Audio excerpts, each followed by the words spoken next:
Hello guys, welcome to my video. Today I want to sing a song.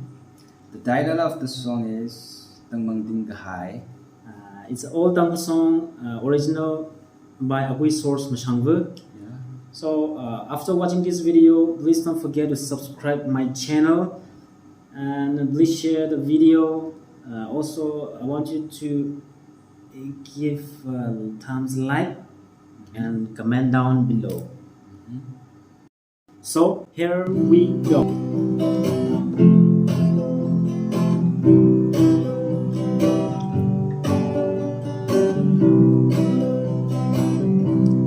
Tangmangting kahaiya, chingri kahai tamli, ibeti chubachi dalay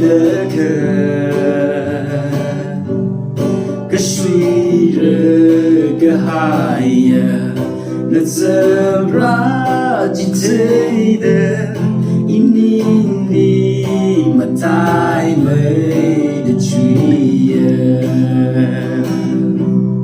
Makam kermasi katsatna,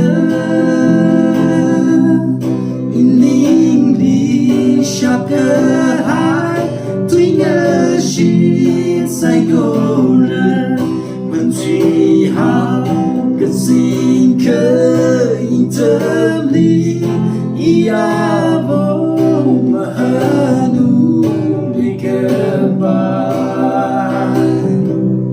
katsin ke tantara, otrari natorsi, rankana tatede inindi.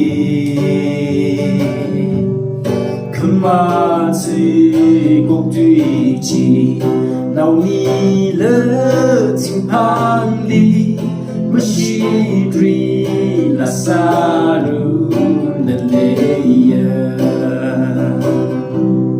Makam kermasi kasadna,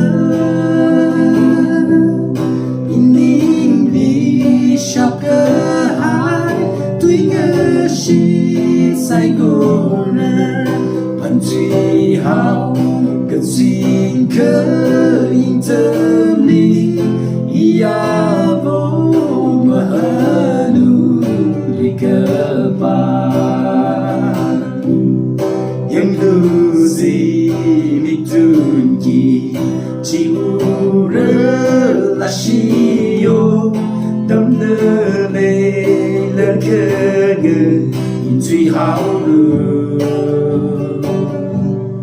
No wini ngai kerma, tasampang rabere, so medna gatawo nyuchina.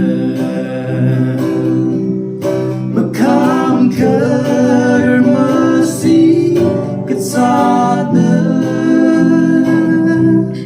ining di shakahai, tuinga shi saigona, pantri hao katsin ke tamli, iavo mahanu dikaban. Pantri hao katsin ke tamli, iavo mahanu dikaban.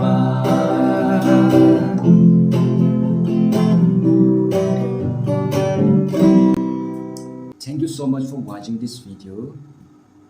Once again, please subscribe to my channel for more videos. So see you on the next video. Bye bye. Bye bye.